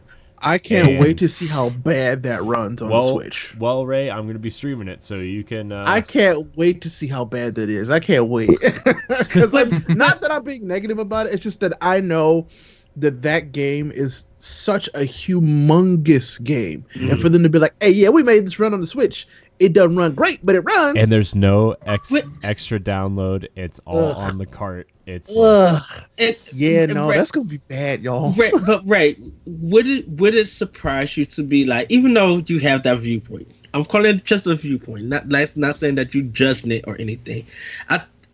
With having that viewpoint, are you still excited that people are still willing to play it? Am I excited that people are excited to play it? I mean, that's on you if you want to play the worst version of the game. I'm gonna be completely honest with you. But is it something to be like, wow, when we always talking about sometimes graphics and things like that don't always make a game, that people are willing to be like, okay, we know what this is, but we still get to experience this game. So to put it out there plainly for you, it's not about the graphics. It's the actual function of the game. That game is not going to run well, and it takes away from the experience when a game doesn't run well. When a game is glitchy, when it's buggy, that doesn't add charm. There's sometimes when there's games with some jank, that's different. But a game I can't really completely say this because I haven't played it, I haven't seen it yet. But a game like this, running on the Nintendo Switch, and like Corey was just talking about with Doom and Wolfenstein, I just foresee this not running very well. I think it's more of a visual, because from besides you, from a lot of people that I just see about it, that they're making fun of it, it's more of a visual thing than an actual getting their hands on and playing. I mean, we know, and as you just said, graphics don't make a game. Like it's a component of a game. To be fair, The Witcher didn't run well on a base Xbox One. It did not, and it didn't run well on a base PS4. We know that, and it did to a point take me out of it. But when it worked really well, and I just don't foresee those parts that worked really well on the PlayStation and Xbox working as well on the Switch. By the way, that Xbox One X patch on The Witcher looks real nice.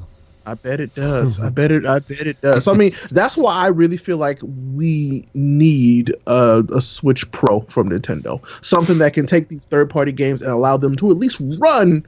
Mm-hmm. This is going to be the test, I think. Like, I really think so too. I think it's a battle between it, because it's a battle in the sense that comparing it to Xbox One and PS4, it's from the actual developers. And Switch are having people who port games doing it. Yeah, but instead of we can't even directly compare that. We can't compare the Switch to PS4 and Xbox. But we can't. The only reason why it's hard making that comparison is because CD Projekt Red themselves are not developing for the Switch. I think if we actually had the developers who made the original version of that game for other consoles to do it on another platform, that might be a different story to have. I'll tell you right now, if Witcher 3 ran on an iPad, then I would be convinced that it would run on a Switch. Here's the thing. Oh, go ahead. It's gonna in handheld mode. It's gonna run at 540p. 540p at 30 frames a second, and on TV docked mode, it's gonna run at 720p, 30 frames a second. The textures will be dialed down. The thing is though, the PC, and I'm not trying to like defend the Switch version or anything. But the PC version can be toned down to like, I think they said something like 15 frames a second, but the game looks like a PlayStation 2 game. And I'm not expecting a PlayStation 2 game. I'm expecting like maybe something in the range of like Saturn. That's how Borderlands 2 scaled from PS3 to Vita, which you know was terrible. I'm not disagreeing with you. It was bad. But who did someone do the porting from the Vita version? Iron Galaxy did it. Yeah, but Iron Galaxy has also had like 7 or 8 years of porting experience since then.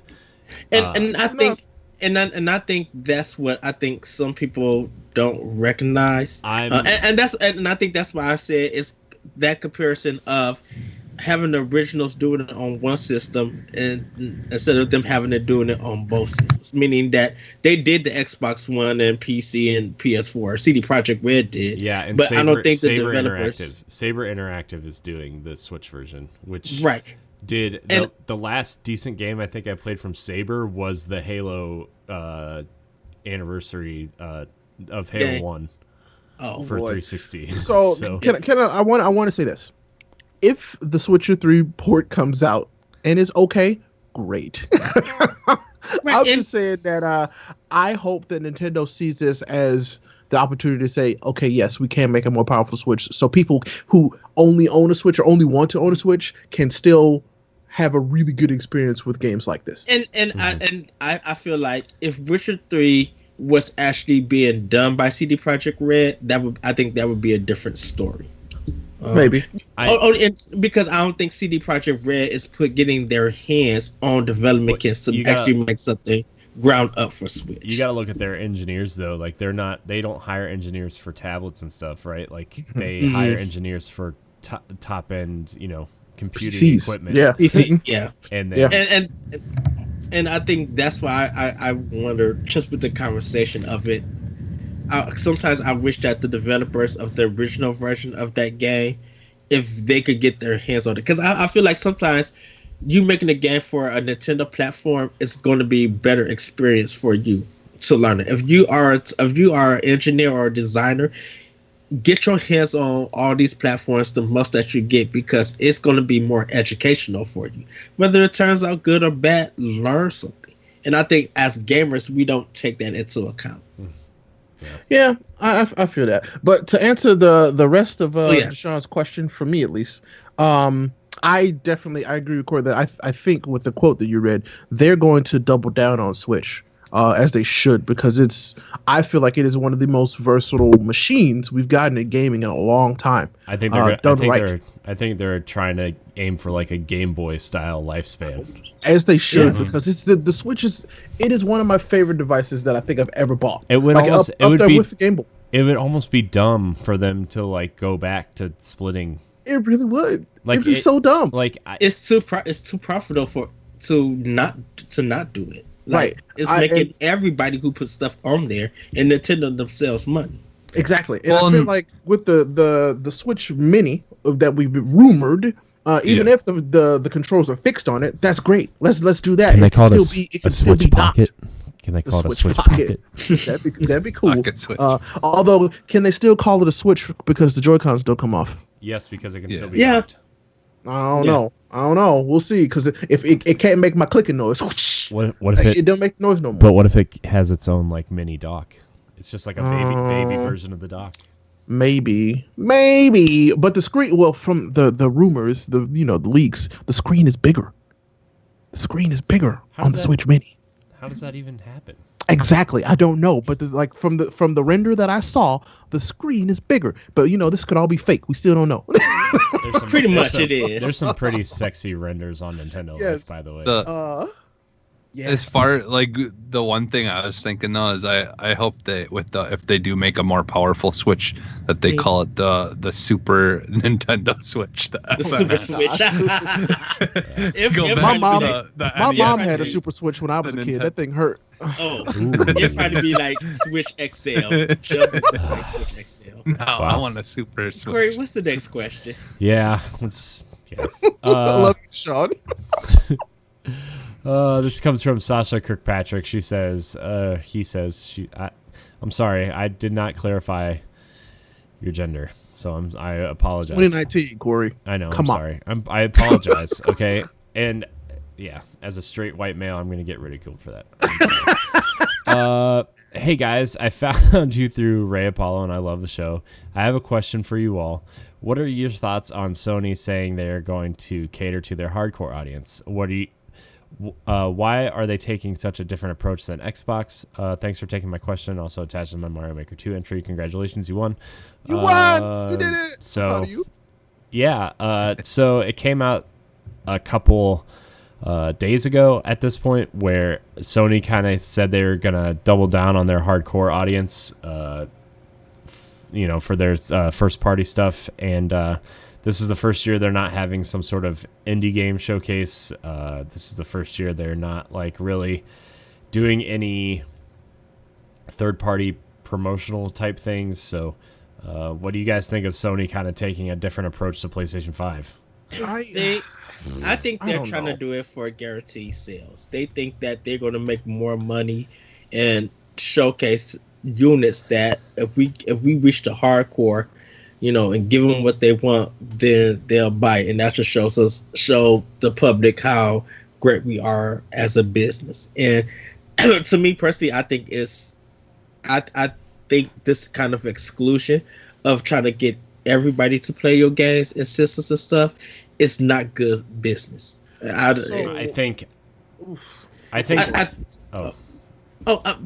last thing is that I don't think there's enough hardcore players to support Sony in the way that they are, regardless of what the numbers are. Because you're hardcore for when that game comes out, and then you move on to the next, and you don't talk about it. Your hardcore are going to be, they'll buy your game, and then all of those copies will end up at GameStop a month later. My thing is like when they say they're going to try to get to the hardcore, it's like I wouldn't have said this like 3 days ago, but I was at GameStop the other day and some some kid and his dad were in there looking for PlayStation 3 games, and I was like, oh geez. So this kind of put this in a different perspective for me.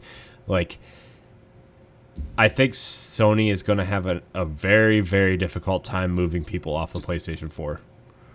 Yeah, they are, because there was such the people latched on to the PS4, and yeah, it's going to be real hard to get them off. So I think like in the short term, aiming at their hardcore, the hardest core, the hardcore, the early adopters is what they probably should have said. Yeah, but you know, you're right. That's what they should have said. But like, I think aiming at that audience first will get. I think they're counting on like word of mouth and then growing their audience from that hardcore group. But like I said, they're playing the long game is what it sounds like with this next one. I think the only reason why PlayStation 4 got to what they got is because of Xbox mistake and how some gamers view Xbox. I really in this generation of what Microsoft was doing now, if they were doing that at the time that the system were released, I think PlayStation 4 and Xbox would be in the same boat. I think they would be. I got 3 words for you: saving one Benjamin. Is how PlayStation got people to buy a PS4. Thank from you. The Corey, 360. that is the 100%. I think people would have spent the money to have both systems. No, they would not. No. This is Ed, I can't agree with you there, man. Ed, you realize only like less than 20% of people own an Xbox and a PlayStation. Mm-hmm. Well, yeah, that is true. But I just feel like at that time, I think if both of them, because they both came out at different times, I think if both were able to do almost the same thing, which I feel like they ended up doing anyway, if you're that kind of person that I'm like sometimes that person that can't tell the difference, I just feel like they both equal each other. They both got great games. They both got some good first party stuff. I just think that what the stuff happened with Microsoft out the gate with Xbox One helped propel Sony to sell 92 million, because you don't go from PlayStation 3 that people was calling different names and had that PSN outage and people just not liking Sony to now they kinging it as the savior of video games. That's from 92 million to what? 63 some million for PlayStation 3, I think, where 360 was kind of seen as the king and everything. And then I feel like Rose kind of switched with that. I just don't think that what Sony is doing is a smart move for them. Like, I don't think there's enough hardcore players out there to support Sony. I mean, so this is kind of how I feel about Sony. Sony's in first place, and we've seen this first place Sony after PS2 going into PS3. Mm-hmm. But I feel like this is a smarter Sony, but their communication is still absolute booty cakes. Mm-hmm. Their communication is just bad. It has been for a while. They tried to hold the communication thing for a while, and then it just didn't pan out. And I think they said, okay, well, it didn't work the first time, so we're not going to do it again. And they're just going to keep their cards really close to their chests. And then when little things like this come out, because things are so few and far between when they talk about stuff, it blows up and it doesn't look good because, I mean, they didn't say it well. You know what I'm saying? So with them appealing to the hardcore, I still don't like that term for video games. I can see them. That's them basically. I would hope what I would translate that to is we want to focus on the people who love our games. Mm-hmm. And we want to give them the best games that they could, possibly want to buy is what they want to focus on. And I'm hoping that's what that means with the PS5, meaning that and what Corey said, I still think is 100% true. It's going to be hard to get people off that PlayStation 4, and in order for you to do that, especially if they're still releasing like their 2 biggest titles next year with Ghosts and Last of Us, like those are their 2 biggest titles, so and they're coming out. Like they've got bigger games coming out that will hopefully entice those people to want to leave their PlayStation 4. But as you said, like you're going to want to make sure you can play everything that you hate on your PlayStation 4 and your PlayStation 5. If anything, God, all those controllers better work on the PS5. Oh my goodness, because Xbox already got that locked down. So they got some stuff. Oh, sorry, Ray. I really want to see, because I'm not in the retail business, I really want to see how many hardcore players are going to buy PlayStation 5 versus parents buying it for their kids. It might not matter, but I'm like, if you're catering to hardcore, then there should be a huge ratio of hardcore players themselves out of their own pocket buying them systems and not having someone else buy it. I mean, but that's usually what the case. That's what the case. I feel like that's what the focus is, Ed. Is the people who like me and like other people who are going to go out and buy these things when they come out because they give us a reason to, not just because it's the PS5. They're going to have to give me reasons to buy it. Yeah, I mean, like I said, the game that's going to get me to buy a PlayStation 5 is going to be Horizon Zero Dawn 2. Same. The game that's going to get me to buy an Xbox Scarlet is Halo Infinite. Exactly. There. Though, but the thing is, you got to remember though, that's such a minority. Like the fact that only about maybe 10%, 15% of their install base bought their biggest selling first party game. Yeah. So like that's the thing that people don't ever think about is they may have sold well, but when you look at the numbers of the copies of that game sold versus how many PlayStations have been bought, it's like 15%. It's not that much. Yeah. So if you want to get people to buy, I'm I know. I'm raising it, but and you got to factor in that Europe is one of their biggest sellers than America and Japan. So you can buy it together. Just looking at it, Horizon Zero Dawn sold over 10 million copies, and that was back in February. PlayStation 4 is over what? I think they just said over 90. 30 mil. Over 91 million units. Yeah. So, I mean, but 10 million is not a small number. No. If just those 10 million people bought the next Yeah. PlayStation, like right up front, But that's kind of like worldwide. I mean, but if they wanna keep that momentum, like you said, Ray, they're gonna have to make it where people want to get the new system to play their third party games. And they're going to want people to be able to get their new system and play their PS4 games on it. Or otherwise, that other percentage that exists is going to go wherever the better deal is. Yeah. And you see more and more people talking about getting Xbox Ones now because more and more things are coming out for Xbox to make it look more enticing. So if they keep on doing that moving forward, Game Pass. I think Xbox, what they focused on was their services, and that's what's making it more enticing now. Yes. So I prefer the Xbox ecosystem because of their services. That's it. Yes. And also factor in that PlayStation is probably one of the only ones who really could drop their first party games to a lower price. So if you have a lower price, that's going to entice the hardcore gamer to buy more of their products. Do you think? Go ahead. Oh, I was going to say, do you think Sony is going to match Xbox with a Game Pass style thing for PS5? No. No. You don't think they're going they to? probably should. You don't think they're going to turn don't PlayStation Now into their version of Game Pass? I think they might. They might, and I only say might as because they have the library to do it. Imagine a PlayStation library with a Game Pass type deal. Oh my God. Yeah. I still, and this is I'm probably gonna get blowback for this. Sony doesn't have a strong first party to have that with a lot of their titles. What? And Ed doesn't like Sony's first party games. So you don't like them? I see it. No, I've always owned a PlayStation ever since the PlayStation 1. Trust me. That doesn't mean that you like it. There's a lot of Sony first party games I don't like. Yeah. But the thing about it is that Sony does have Sony has a big huge library, but a lot once again in their library, how many games are we actually talking about? If you take out God of War just itself, how many people are talking about from PlayStation 1 to now about a lot of their first party games? Because when's the last time I can find you a list. Infamous, Resistance, Horizon, Killzone, Ape Escape. But how many people are having those kind of discussions about those games? I mean, a lot of people. You know what I'm not buying Game Pass for? Xbox exclusives. I'm buying them for the third party games that they offer. Right. But you just mentioned that of talking about Sony's first party series being in PlayStation now. It's a much stronger lineup than the I personally just don't think that's. I mean, if you line up their Metacritic score of like even the last like 10 first party exclusives, Sony's is way higher. I mean, and that's not even what it's about, to be completely. I just feel like there's more variety. Yeah.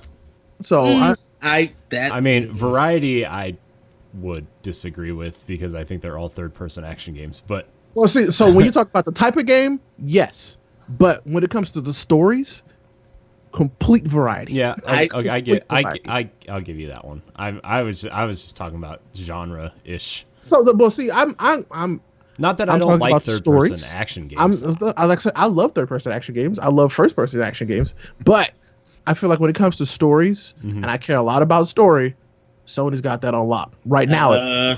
That's debatable too, but it is debatable. But I'm gonna say right now, I'm right. yeah, they definitely have the more, definitely a lot more story-driven games. Yeah, the thing too though is like Sony has a lot of critically acclaimed games that I don't care for. Like The Last of Us is a series that I just don't. I'm have not any gonna go there interest with you though. No, but I understand what you're saying. I mean, like,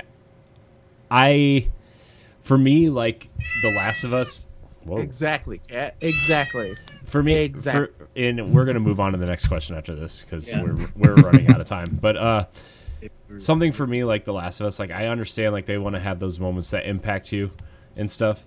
But like for me, there's enough stuff in my life that either has happened or whatever that's been impactful that I just want to play games to like not feel those moments. And the intro to The Last of Us, that first couple moments was like not something I really wanted to continue playing.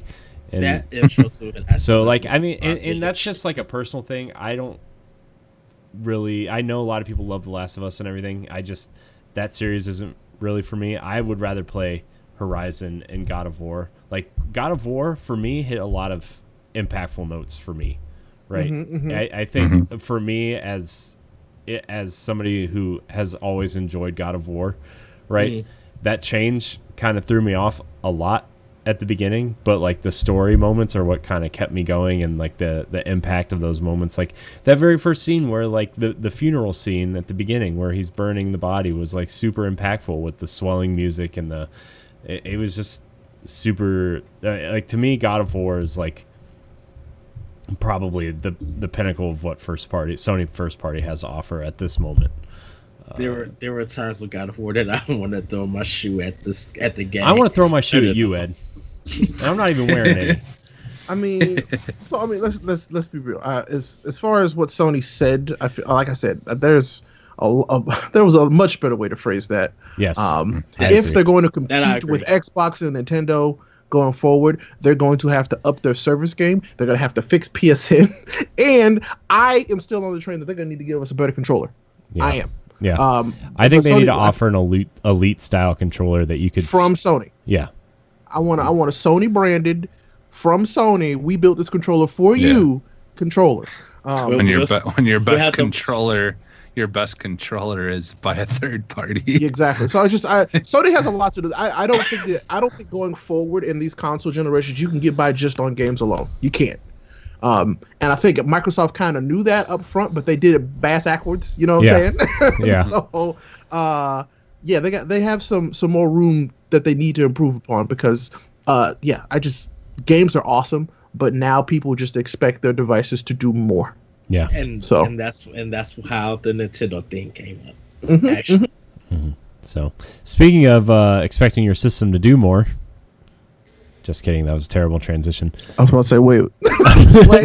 Our next question comes from Megan Green. She says, she asks, what are some of your most anticipated games for the rest of the year? Go by system! ! So, Xbox. Gears. Okay. Remnants from the Ashes. Oh, that was that game that you sent the trailer in the chat at some point, Jesse, right? Yeah, that game looks great. Yeah, Gears 5 is just too expected, so that's why. I will rent it.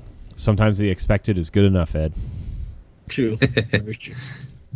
Yeah, for me, for my Xbox, it would have to be. It's between those two. Like I'm looking forward to Remnants and Gears a lot. So.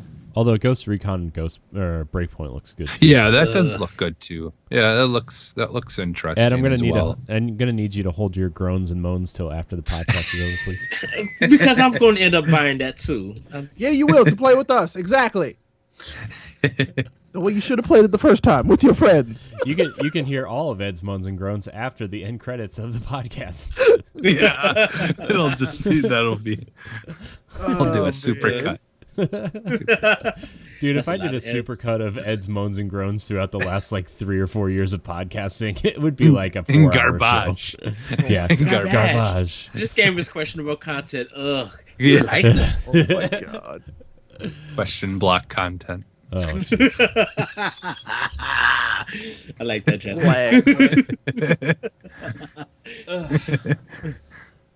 Wait, what's yours? Probably for Xbox, Gears 5, hands down. Okay. All right, PlayStation. For me, Ghost of Tsushima if it comes out this year. But I doubt it. Death Stranding. That's what I'm going with. That Ape Escape remake that they're teasing. Yeah, there you go. No, actually, Medieval. not No, you're Dreams. right, Ed. Not Ape Escape, Medieval. There was I gotta find out the name, but it was a boy who gets bullied and he like starts doing art and Concrete Genie. Concrete Genie. That's the one that I'm looking for. Oh, okay. For this year, yeah.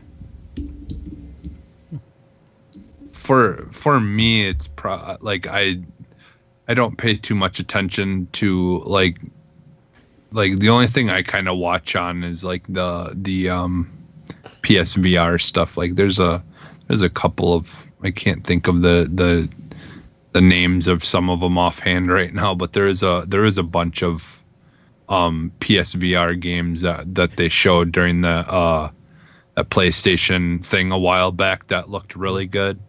I just can't think of them offhand right now, but there was some really good looking games. I'm kind of having a debate because, and you guys might agree, Control.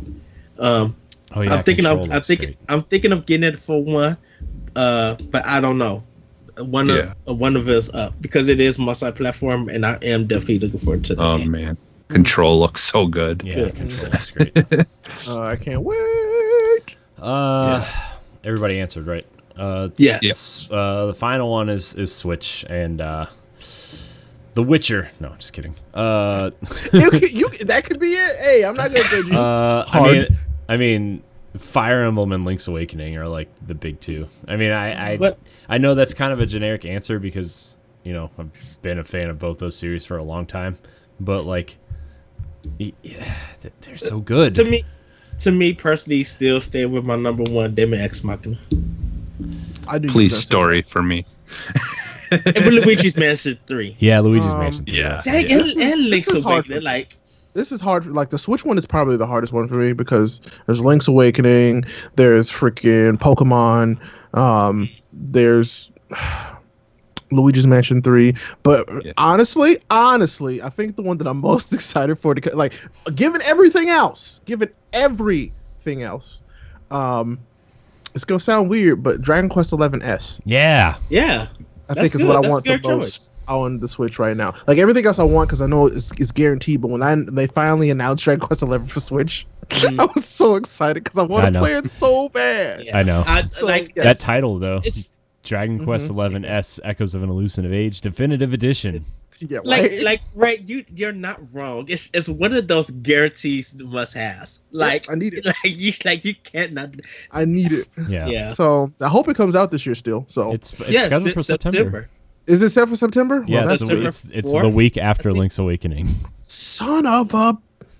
Yep. Yeah, I think it's around the same time that it came, which is bonkers. The original version of PS4 came out in September at some time, and now they're doing it for Switch in the same month. That's Yeah. Crazy. And Nino Kuni. Dang it. Yeah, Ni no Kuni comes out the same day as Zelda, so How? How dare they? I know. What about God Eater 3? I think that comes out the same day as Spyro. So, I mean, it's like Astral Chain is on August 30th, and then it's like Astral Chain. That's actually my number 2, Astral Chain. And then it's like Spyro, The Witcher, Ni no Kuni.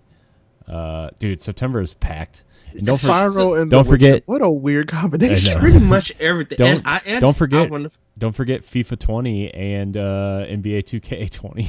Shoot, I'm still looking forward to Panzer Dragoon, Land Grazer 1 and 2 that never came to America. I feel Ray's eyes burning a hole in my forehead. What about the Bubsy Grandia Paws on connection? Fire?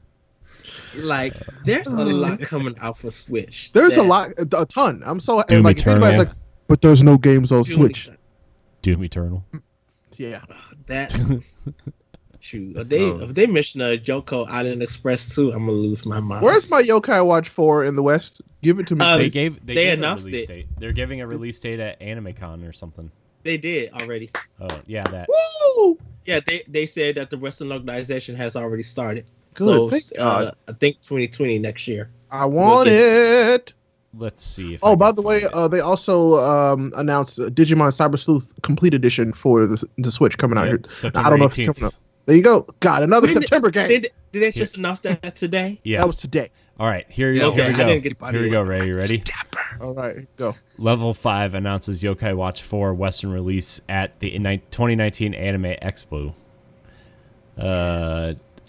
They just announced that localization has begun, but no word on the Western release date. Yeah, that game looks so good. So that's summer of next year. Yeah, That game looks so good. Just watching it, I'm like, dang, I need to play this. I love Yokai Watch. It was a running joke on all the other shows I've done in the past, but I legitimately like Yokai Watch.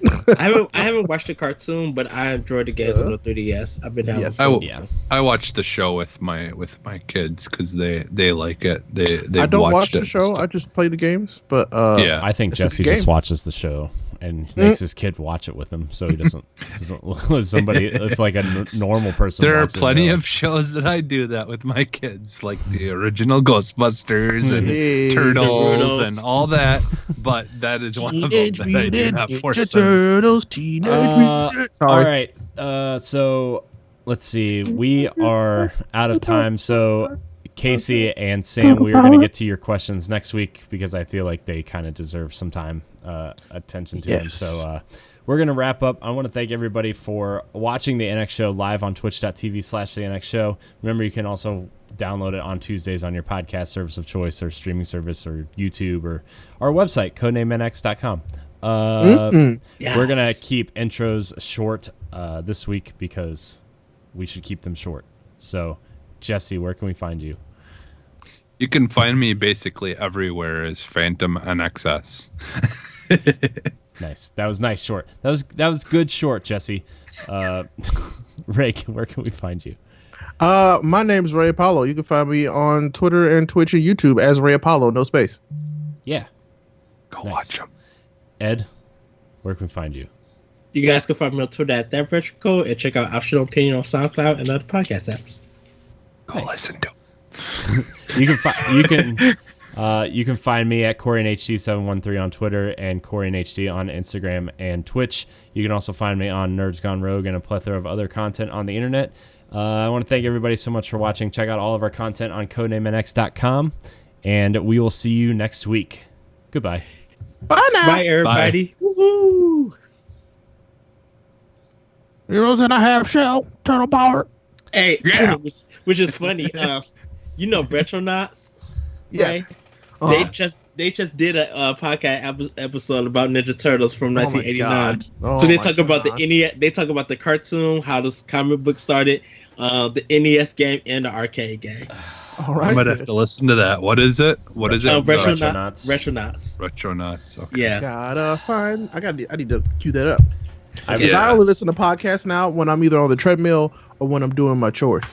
I was really thinking about a Ninja Turtles game lately, and I want it based off that the 1990 movie. But Corey, like, I still am coming. I still need to come down to your house, like to play that Turtles in Time after you showed that Super Nintendo cartridge. I was just like, I'm making plans. hey man, that's the most used and abused Super Nintendo cartridge I own. It's actually probably the most used and abused cartridge I own. So I need to fire up my Super Nintendo, make sure it still works. Geez, I need to sell this GameCube and buy a new one because it doesn't work as well as it should. my GameCube works perfect. I just tested it out this weekend. I wish mine worked perfectly, but it does not. I need to see if I showed Ed my GameCube stuff. Oh yes, and I have died and been resurrected to die again, to be resurrected to die again. Rest in peace. Yes. Again. Right, Jesse. Right. No, I've been cleaning out my parents' basement out of my a lot of my old stuff, and like a lot of old games for coming out. And that's awesome. Yeah, dude, my whole Nintendo 64 collection, except for 5 games, which is a lot of N64 games. For some reason, that's the system I decided to buy every game for. I have all the original boxes and all the instruction manuals except for 5 games. Yes. I was very proud of myself. There's 30 games. But I'll talk to you guys later. All right. Bye, Ed. Have a great day. Ray, we will have that conversation. Hey guys, now that he's leaving, we can start the Ed, podcast. you don't want to have that conversation, Ed. You don't. You don't. I do. I am relentless. If anything. You don't know. Corey, can you tell him about me? No. Pass. Wait, what? Huh? Pass. I am not going to be the Ed, white you creamy need center of your own Oreo fight. You need your own wiki. Your Yeah, own you wiki. do need your own wiki, actually. Just so I can keep track. Your own wiki You should and actually do that. What would a your, manual. What would your Wikipedia be like if you had to write one? A user manual for Ed. All right. Also true. All right, Ed. Love you, bud. I'll see you later. Bye, Ed. Yeah, we'll talk with you later. Yeah. Oh, so We can start the podcast now, guys. I didn't see this just now, but GameSpot put out an article. Konami says unexpected PlayStation Plus change was Sony's decision. Yeah. All right. Interesting. I still think that it's cool that they did that, but it also was terrible that they did that. Because when people complain about stuff on the internet, now that they can just complain and things will change, and it drives me nuts. But I think that they did. I think that they did it because they wanted to move that closer to the next PES release, which is in September. So we'll probably get PES again in like a few months, I think, for free with PlayStation Plus. So hopefully that's what that was. It's like, oh wait, this is too early. Let's wait until we get closer to that game coming out to build some hype for that. Then we'll put that out. Not because people hated it. Like, that's what I hope. Seriously, I don't know why whenever someone leaves, it always kicks me out of Skype. Welcome back, Jesse. It makes you feel better. I didn't even notice you were gone. Yikes. Ooh. What a nice young man. What a nice man. What a nice young man. Nice man.